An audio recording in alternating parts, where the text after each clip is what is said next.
नमस्कार, मैं हूं अंजना ओम कश्यप और ब्लैक एंड व्हाइट में आपका बहुत बहुत स्वागत है। आज सबसे पहले आपको उस परीक्षा हॉल के बारे में बताएंगे जहां पेपर लीक के मुद्दे पर देश की सियासत का सबसे कड़ा इम्तिहान चल रहा है। ये परीक्षा हॉल है देश की संसद, जहां अभी भी परीक्षा संशोधन बिल पर जोरदार बहस चल रही है।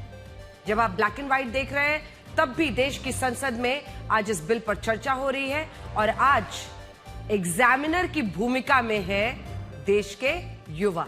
आज सबसे बड़ा सवाल यह है कि क्या संसद के परीक्षा हॉल में सरकार पेपर लीक पर पास हो पाएगी। संसद में आरोप प्रत्यारोप के बीच आज हर पार्टी यह मानने पर मजबूर हुई कि युवाओं का आंदोलन ही था जिसने सरकार को संसद में यह विधेयक लाने पर विवश किया। आज आपको यह भी बताएंगे कि पेपर लीक के मामले में देश के तमाम राज्यों की जो सरकारें हैं वो भी कसूरवार है। तब उन्हें क्लीन चिट किसने दी, जबकि इन राज्यों में अलग अलग दलों की सरकारें हैं। क्या राज्य सरकारों की पेपर लीक पर कोई जवाबदेही नहीं और उस पर सवाल पूछ लेना गुनाह हो गया। इसके साथ ही आपको फेसबुक से जुड़े विवाद के बारे में बताएंगे जिसने सोशल मीडिया के एल्गोरिदम पर सवाल खड़े कर दिए हैं। 23 जुलाई को प्रधानमंत्री नरेंद्र मोदी ने जंतर मंतर पर प्रदर्शन कर रहे जेनजी युवाओं के नाम एक वीडियो संदेश जारी किया था। उन्होंने सख्त कार्रवाई का भरोसा दिया था, लेकिन 28 जुलाई की सुबह फेसबुक से यह वीडियो अचानक गायब हो गया और लिखा गया लीगल रिक्वेस्ट के कारण इसे रोका गया। बाद में मेटा ने सफाई दी कि यह कोई सरकारी आदेश नहीं बल्कि एक टेक्निकल ग्लिच था। लेकिन बड़ा सवाल यह है कि जो प्लेटफॉर्म्स देश के प्रधानमंत्री के वीडियो को गलती से हटा देते हैं ग्लिच की वजह से, वो fake news, hate speech, deep fake ऐसे अकाउंट्स पर लगाम क्यों नहीं लगा पाते। लेकिन आज ब्लैक एंड व्हाइट की शुरुआत हम किसी राजनीतिक बयान, किसी आरोप या किसी बहस से नहीं करना चाहते। आज हम शुरुआत करना चाहते हैं एक ऐसी बेटी की कहानी से जिसे शायद हमारा देश भूल चुका है।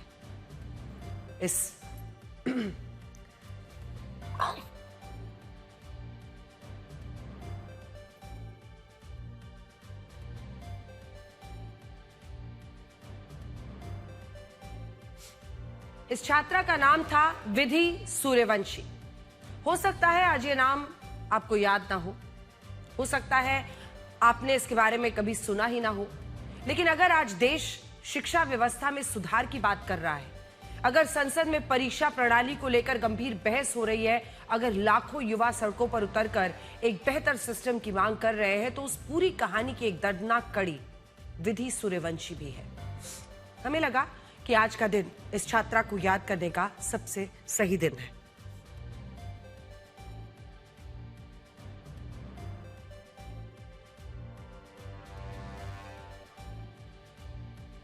विधि मध्य प्रदेश के छिंदवाड़ा जिले के एक साधारण मध्यवर्गीय परिवार की बेटी थी और वो अपने पिता और भाई से अक्सर कहा करती थी कि एक दिन डॉक्टर बनकर उनका नाम वो रोशन करेंगी। उस सपने के लिए उसने दिन रात मेहनत की। हर घंटे की पढ़ाई में उसे अपने परिवार का भविष्य दिखाई देता था। वो और मेहनत करती। इसके लिए साल 2020 में उसने नीट की परीक्षा दी। उसे विश्वास था कि उसकी मेहनत रंग लाएगी। लेकिन जिस दिन रिजल्ट आया उसी दिन उसकी जिंदगी का सबसे बड़ा सपना टूट गया।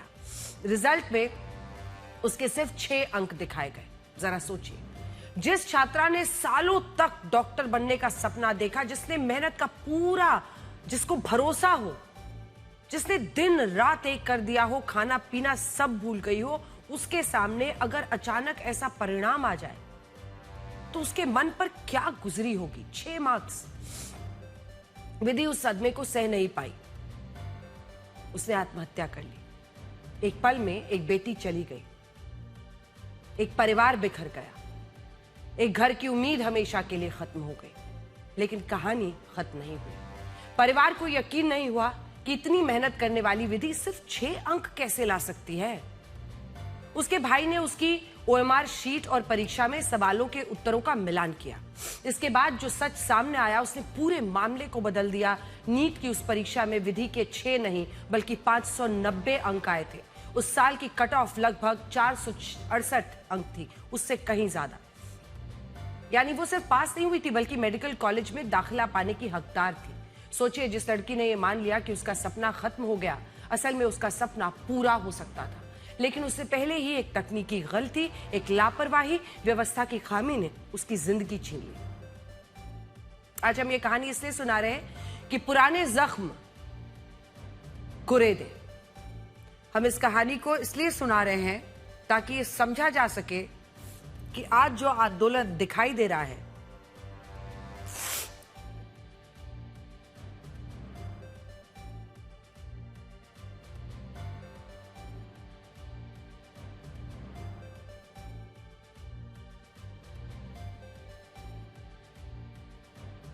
के पीछे सालों का दर्द इकट्ठा है। विधि अकेली नहीं थी। पिछले कई सालों में ना जाने कितने छात्र कभी पेपर लीक से, कभी रिजल्ट की गड़बड़ियों से, कभी सिस्टम की लापरवाही से, कभी सीबीएसई के ओएसएम सिस्टम में गलत मार्किंग की वजह से क्वेश्चन, पेपर, आंसर, मार्क्स कुछ तालमेल ही नहीं। किसी का सपना टूट गया, किसी छात्र का एक साल चला गया। कुछ ऐसे भी थे जो अपनी पूरी मेहनत करते हुए भी आगे नहीं बढ़ पा रहे थे। तो आइए आपको दिखाते हैं जो अपनी पूरी जिंदगी हार बैठे थे, ऐसे लोगों ने क्या सोचा। इसलिए अगर आज देश का जो जेन जी है, वो युवा शिक्षा व्यवस्था को बदलने की मांग कर रहा है, तो उसे केवल राजनीति कहकर खारिज नहीं किया जा सकता। हकीकत में ये सब राजनीति के लिए नहीं हो रहा है और ये सरकार और विपक्ष के बीच पैदा हुए सिर्फ राजनीतिक टकराव का विषय नहीं है। जो लोग कहते हैं कि अचानक इस मुद्दे पर इतना शोर क्यों मच गया, उन्हें एक बार इन बच्चों की कहानियां जरूर पढ़नी चाहिए। उनके घरों में जाकर देखना चाहिए कि एक परीक्षा सिर्फ एक परीक्षा नहीं होती, बल्कि पूरे परिवार की उम्मीद, सालों की मेहनत, भविष्य का नाम होती है। सोचिए कि 5-6 मार्क्स आना, बच्ची का सुसाइड करना और बाद में पता चलना कि उसके तो टॉपर वाले मार्क्स थे। हाँ, ये बिल्कुल सही कह रहे हैं कि किसी भी परिस्थिति में आत्महत्या करना समाधान नहीं है। ऐसा कभी नहीं होना चाहिए। हर बच्चे को ये विश्वास होना चाहिए कि किसी भी परीक्षा से बड़ी उसकी जिंदगी है।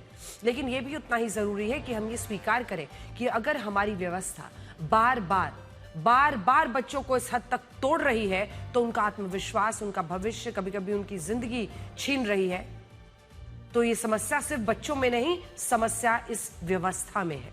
और शायद किसी भी लोकतंत्र की सबसे बड़ी जिम्मेदारी यही होती है कि वो अपने बच्चों के सपनों की रक्षा करे। और ऐसा हम इसलिए कह रहे हैं क्योंकि जब एक परीक्षा की गलती किसी भी छात्र की जान ले लेती है, तब वो सिर्फ एक प्रशासन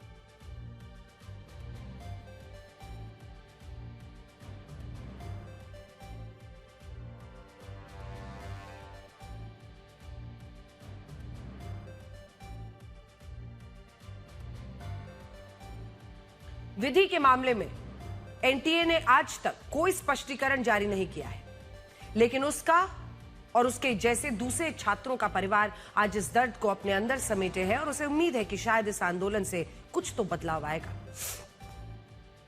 इस पूरी राजनीति को देखकर आज सिर्फ एक बात याद आती है।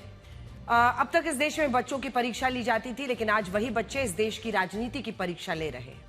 फर्क सिर्फ इतना है कि पहले बच्चों के सामने प्रश्न पत्र रखा जाता था और आज बच्चों ने नेताओं के सामने सवालों की एक कॉपी खोल दी है। यह बदलाव बहुत बड़ा है क्योंकि पहली बार देश का युवा सिर्फ अपने लिए नौकरी नहीं मांग रहा, बल्कि पूरे सिस्टम को, पूरी शिक्षा व्यवस्था को बेहतर बनाने की मांग कर रहा है। वो ये नहीं कह रहा कि मुझे किसी तरह नौकरी दे दीजिए, वो कह रहा है कि ऐसी व्यवस्था बनाइए जिसमें मेहनत करने वाले हर छात्र को न्याय मिले। सबसे अच्छी बात यह है कि यह सवाल किसी एक पार्टी से नहीं पूछा जा रहा। जहां जिस पार्टी की सरकार है वहां उसी से जवाब मांगा जा रहा है। कहीं पेपर लीक पर सवाल है, कहीं भर्ती में देरी पर सवाल है, कहीं परीक्षा व्यवस्था पर सवाल है, कहीं शिक्षा की गुणवत्ता पर सवाल है। यानी अब युवा राजनीतिक झंडे लेकर नहीं, अपने भविष्य को लेकर खड़ा है और यही किसी भी लोकतंत्र की सबसे अच्छी तस्वीर होती है। लोकतंत्र सिर्फ 5 साल में एक बार वोट डालने का नाम नहीं है। लोकतंत्र का असली मतलब है जनता नेताओं से सवाल पूछ सके। और अगर इस देश के युवा शिक्षा, रोजगार, अपने भविष्य पर सवाल पूछ रहे हैं, तो इसका मतलब है कि हमारा लोकतंत्र और परिपक्व हो रहा है। आप खुद सोचिए, किसने सोचा था कि इस देश की संसद में राजनीतिक मुद्दों से इतर शिक्षा के मुद्दे पर गंभीर चर्चा के लिए ये नेता मानेंगे। और हमें लगता है कि यही भारत के लोकतंत्र की एक नई परीक्षा है। इस परीक्षा में पास वही होगा जो युवाओं का भरोसा जीत पाएगा। यानी इस बार रिपोर्ट कार्ड बच्चे लिख रहे हैं। ये बात हम इसलिए भी कह रहे हैं क्योंकि जो लोग पेपर लीक और शिक्षा व्यवस्था के इस मुद्दे को सिर्फ मोदी सरकार की घेराबंदी का मुद्दा बना रहे हैं, वो गलती कर रहे हैं। अगर आपको यकीन ना हो तो जरा इन घटनाओं पर एक बार नजर डालकर देखिए। महाराष्ट्र में 28 जून को टीचर एलिजिबिलिटी टेस्ट की परीक्षा होने वाली थी, लेकिन उससे पहले खुलासा हुआ कि इस परीक्षा के का पेपर लीक हो चुका है और महाराष्ट्र में एनडीए की सरकार है। पंजाब में भी फार्मेसी ऑफिसर भर्ती परीक्षा के दौरान हाईटेक नकल रैकेट पकड़ा गया। Pen camera,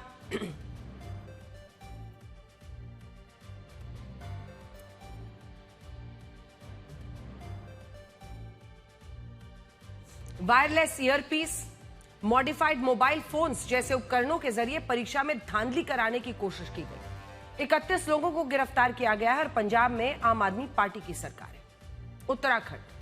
Uttarakhand technical university को जो मौजूदा सेमेस्टर है उसकी 2 परीक्षाएं रद्द करनी पड़ी। क्यों?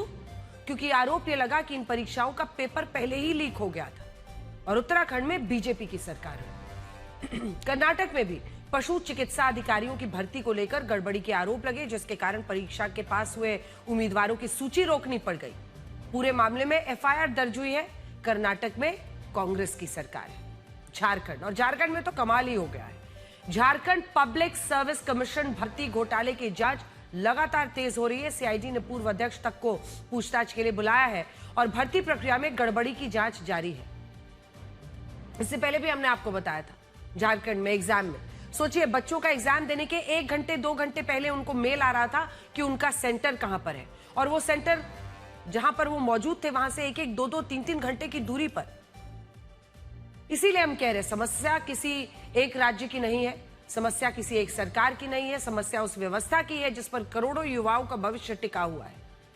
और जो लोग राजनीति में उसको उलझाकर कहते हैं कि यहां की बात मत करो, वहां की बात मत करो, वहीं की बात करो, वो सिर्फ भटकाना चाहते हैं। इन राज्यों में सरकार अलग अलग है, लेकिन सवाल एक ही है कि क्या पेपर लीक को राजनीतिक पार्टियां सिर्फ मोदी सरकार के खिलाफ एक मुद्दा मानेंगी या वो अपने राज्यों में भी पेपर लीक के खिलाफ कदम उठाएंगी, और इसमें बीजेपी के राज्य भी शामिल हैं।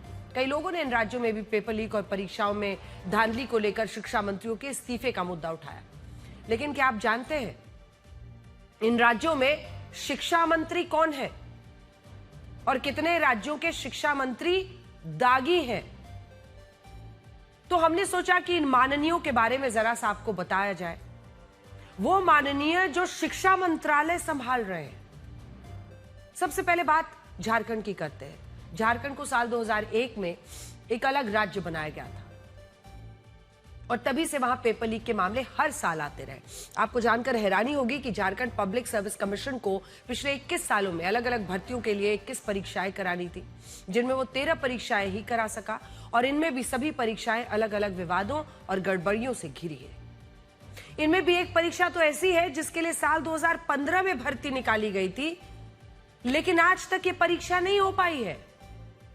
साल 2024 में जब ये परीक्षा हुई तब शाम को ही ये खबर आ गई कि इसका पेपर लीक हो चुका है, जबकि दूसरी बार जब ये परीक्षा कराई गई और इसके लिए सरकार ने इंटरनेट सेवा को भी बंद कर दिया, तब भी पेपर लीक हो गया और आज ये मामला हाईकोर्ट में लंबित है।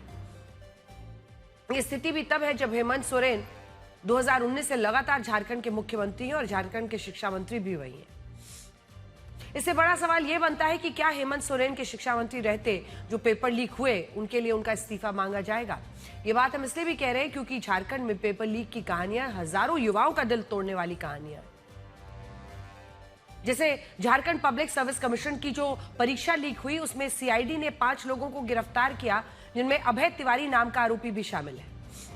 अब आप जानते हैं यह अभय तिवारी कौन है?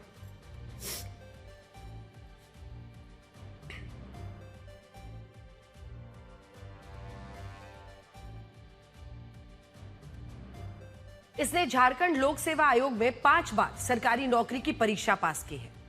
उसका भाई, उसकी पत्नी भी झारखंड सरकार में नौकरी कर रहे हैं।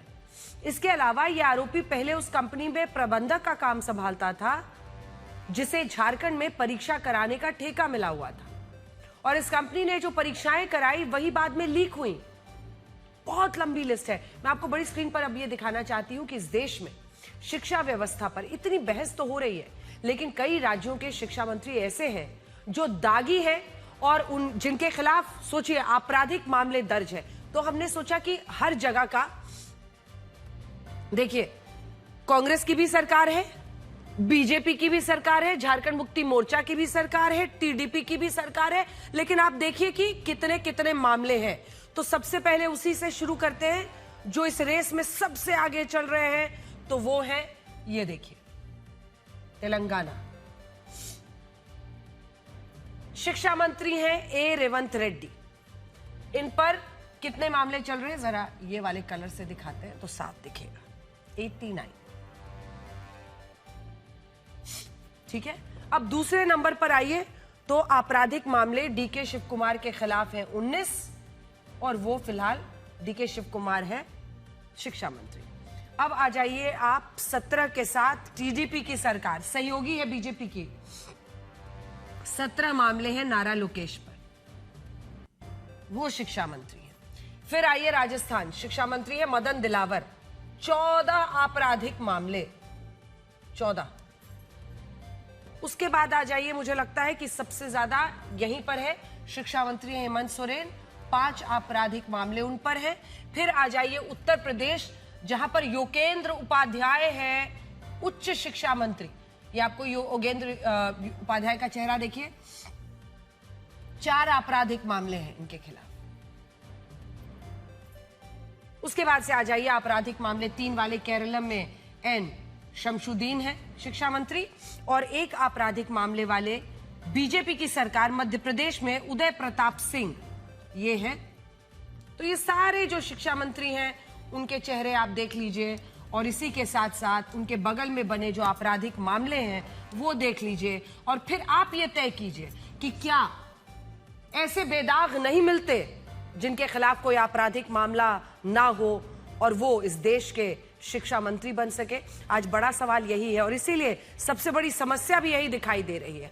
अब सोचिए, आज हम शिक्षा व्यवस्था को दागी होने से बचाने की बात कर रहे हैं, और इसी दौरान कई राज्यों में शिक्षा मंत्री बने नेता खुद दागी हैं। ये कैसे चल सकता है? खैर, आगे बढ़ते हैं और आपको ये बताते हैं कि फेसबुक और इंस्टाग्राम से प्रधानमंत्री मोदी का जो 23 जुलाई का वीडियो है कुछ घंटे के लिए क्यों हटाया गया। सबसे बड़ी बात, जो कंपनी प्रधानमंत्री मोदी का वीडियो हटा सकती है, वही फेक खबरों, डीप फेक वाले अकाउंट्स को आखिर क्यों नहीं हटा पाती। 23 जुलाई को प्रधानमंत्री मोदी ने नीट पेपर लीक के खिलाफ जंतर मंतर पर विरोध प्रदर्शन कर रहे जेनजी युवाओं को संबोधित करते हुए एक वीडियो संदेश जारी किया था। इस वीडियो में प्रधानमंत्री मोदी ने कहा था कि सरकार पेपर लीक जैसी घटनाओं को रोकने के लिए सख्त कदम उठा रही है, युवाओं के भविष्य के साथ समझौता नहीं होगा। इस वीडियो को करोड़ों लोगों ने सोशल मीडिया पर देखा। 28 जुलाई की सुबह कई सोशल मीडिया यूजर्स ने देखा कि ये फेसबुक वीडियो पर दिखाई नहीं दे रहा था। वीडियो की जगह ये लिखा था, इस कंटेंट को लीगल रिक्वेस्ट के कारण भारत में रोका गया है। यानी पहली नजर में ऐसा लगा कि किसी कानूनी आदेश या सरकारी अनुरोध के कारण इस वीडियो को हटाया गया, लेकिन कुछ समय बाद मेटा ने सफाई दी कि यह किसी कानूनी कार्रवाई का मामला नहीं था, बल्कि एक टेक्निकल ग्लिच यानी तकनीकी गलती थी, और इसके बाद इस वीडियो को फेसबुक, इंस्टाग्राम पर दोबारा बहाल कर दिया गया। अब इस घटना के बाद बड़ा सवाल यह है कि ऐसा हुआ कैसे, और क्या इसके पीछे सोशल मीडिया का एल्गोरिदम है। फेसबुक और इंस्टाग्राम जैसे प्लेटफॉर्म्स पर हर दिन करोड़ों पोस्ट, वीडियोस, तस्वीरें अपलोड होती हैं। इतनी बड़ी मात्रा में कंटेंट को संभालने के लिए कंपनीज आर्टिफिशियल इंटेलिजेंस यानी AI system, machine learning model, automated filter, content moderation algorithm का इस्तेमाल करती हैं। ये सिस्टम कुछ शब्दों, तस्वीरों, विषयों, संदर्भों के आधार पर यह अनुमान लगाते हैं कि कोई कंटेंट नियमों का उल्लंघन कर रहा है या नहीं। उदाहरण के लिए यौन उत्पीड़न को लेकर ऐसी या आत्महत्या कोई संवेदनशील जानकारी हो जो लोगों को विचलित कर सकती है, इस पर कोई वीडियो या पोस्ट है तो इसे कंटेंट मॉडरेशन एल्गोरिदम हाइड कर देता है या उसे हटा देता है। अब ये होता सिर्फ संवेदनशील मामलों में है, लेकिन यहां प्रधानमंत्री मोदी के वीडियो में ऐसा कुछ था नहीं, और इसी वजह से अब इस मामले में फेसबुक और इंस्टाग्राम के एल्गोरिदम को लेकर सवाल उठ रहे हैं। यानी सवाल यह है कि क्या फेसबुक ने नीट के मुद्दे पर कोई ऐसा कीवर्ड या कंटेंट हाईलाइट किया जिसके कारण प्रधानमंत्री मोदी का वीडियो पोस्ट हट गया। और सोचिए, अगर जंतर मंतर आंदोलन और पेपर लीक को लेकर वाकई में ऐसा कोई कीवर्ड हाईलाइट हुआ होगा तो फिर इस मुद्दे पर और कितने लोगों के पोस्ट हटाए गए होंगे। इन्हीं बातों को देखते हुए केंद्रीय इलेक्ट्रॉनिक्स और सूचना प्रौद्योगिकी मंत्रालय ने मेटा से इस मामले पर स्पष्टीकरण मांगा है। और यहाँ आपको यह भी सोचना होगा कि ये सोशल मीडिया प्लेटफॉर्म प्रधानमंत्री मोदी का वीडियो पोस्ट तो हटा देता है, लेकिन जिन डीप फेक अकाउंट से जंतर मंतर के विरोध प्रदर्शन को लेकर फेक न्यूज फैलाई गई, उन अकाउंट्स को ये कंपनियां नहीं हटाती या उन पोस्ट को नहीं हटाती। दिल्ली पुलिस के मुताबिक उसने खुद ऐसे 450 अकाउंट्स की पहचान की जो आंदोलन को लेकर झूठी खबरें फैला रहे थे, और वो भी एआई के जरिए। लेकिन इनके खिलाफ कोई कार्रवाई नहीं हुई। दिल्ली पुलिस को इन कंपनीज के पास जाकर यह बताना पड़ा कि इनके प्लेटफॉर्म कैसे फेक न्यूज का माध्यम बन गए हैं। यहाँ यह भी समझना होगा कि प्रधानमंत्री मोदी का फेसबुक अकाउंट कोई अगर आप देखिए तो एक राष्ट्राध्यक्ष का अकाउंट है, प्राइम मिनिस्टर का अकाउंट है, और उसमें टेक्निकल ग्लिच की बात की जा रही है। दुनिया में फेसबुक और इंस्टाग्राम पर प्रधानमंत्री मोदी को सबसे ज्यादा लोग फॉलो करते हैं और उनका अकाउंट सबसे ज्यादा संवेदनशील माना जाता है। लेकिन यहां अगर जंतर मंतर के आंदोलन के दौरान प्रधानमंत्री मोदी नीट पेपर लीक को एक वीडियो पोस्ट करते हैं तो पोस्ट हट जाता है और कंपनीज की मंशा पर सवाल उठते हैं। ये देखिए, प्रधानमंत्री को फॉलो करने वाले लगभग 6 करोड़ 1 लाख लोग फेसबुक पर, वहीं इंस्टाग्राम पर 10 करोड़ 10.5 करोड़ लोग। और यही वजह है कि सरकार ने इस मुद्दे पर मेटा के ग्लोबल पब्लिक पॉलिसी हेड को तलब किया। जानते हैं महत्वपूर्ण क्यों है? क्योंकि अब तक दुनिया में जितने भी पोस्ट को हटाया गया है, उनका अकाउंट सस्पेंड हुआ है, उन सभी मामलों में कोई ना कोई विवाद था। जैसे राष्ट्रपति ट्रंप का एक अकाउंट निलंबित हुआ तो उसका कारण अमेरिकी संसद में हुई हिंसा थी। राष्ट्रपति ट्रंप पर आरोप लगा कि उन्होंने अपने समर्थकों को हिंसा के लिए उकसाया। 28 मार्च 2021 को जब वेनेजुएला के तत्कालीन राष्ट्रपति निकोलस मादुरो का फेसबुक अकाउंट निलंबित हुआ, तब भी उन पर झूठी खबर फैलाने का आरोप था। और 2021 में जब ब्राजील के पूर्व राष्ट्रपति जैर बोल्सोनारो का फेसबुक और यूट्यूब अकाउंट बंद किया गया, तब उन पर भी आरोप था कि उन्होंने कोविड वैक्सीन को लेकर गलत दावे किए थे। लेकिन प्रधानमंत्री मोदी का पहला ऐसा मामला है जिसमें आंदोलनकारी जेनजी युवाओं के लिए प्रधानमंत्री मोदी ने पेपर लीक पर एक वीडियो बनाया, और उस वीडियो को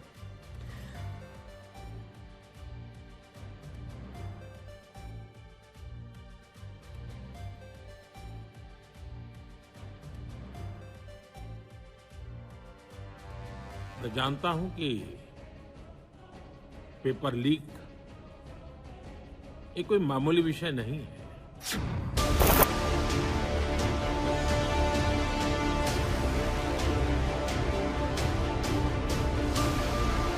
I think the explanation that it was a technical ground and that there was a technical glitch in the kind of discovery program that they had, the algorithm that they had to find this kind of content, does not appear to be an acceptable explanation in its entirety. We have sought more details. What was done was wrong. The authorized content from the authorized handle of the Prime Minister being removed is an extremely disturbing occurrence. It should have never happened. Meta realized that they had to apologize for this mistake, and their unconditional apology for the mistake is a good step. दुनिया के सबसे बदनाम, अगली खबर का अब हम रुख कर रहे हैं। दुनिया के सबसे बदनाम यौन अपराधी जेफरी एप्स्टीन की मौत को कई साल बीत चुके हैं, लेकिन उसकी मौत के बाद भी रहस्यों का सिलसिला थमने का नाम नहीं ले रहा। अब सवाल यह है कि एप्स्टीन की हजारों करोड़ रुपए की संपत्ति का असली हकदार कौन बनेगा। हाल ही में अमेरिका के न्याय विभाग की सीक्रेट फाइल से यह ऐसा नाम सामने आया है जिसने सबको हैरान कर दिया। यह नाम है बेलारूस की एक गुमनाम डेंटिस्ट का। साल 2019 में न्यूयॉर्क की जेल में आत्महत्या करने के बाद एप्स्टीन अपने पीछे लगभग $600 मिलियन की संपत्ति छोड़ गया। खबर है कि जेल में जान देने से सिर्फ 2 दिन पहले एप्स्टीन ने अपनी वसीयत और ट्रस्ट में एक बहुत बड़ा बदलाव किया। उसने अपनी सारी संपत्ति का सबसे बड़ा हिस्सा जो है अपनी 37 साल की गर्लफ्रेंड डॉक्टर कारीना शुल्याक के नाम कर दिया। दावा किया जा रहा है कि वसीयत में कारीना को करीब 950 करोड़ रुपए से ज्यादा की रकम, पेरिस और न्यूयॉर्क के आलिशान घर, कैरिबियन आइलैंड और 33 कैरेट की एक बेशकीमती हीरे की अंगूठी मिलने का जिक्र है। दावा किया जा रहा है कि मौत से पहले एप्स्टीन ने जेल से आखिरी कॉल भी कारीना को ही किया था।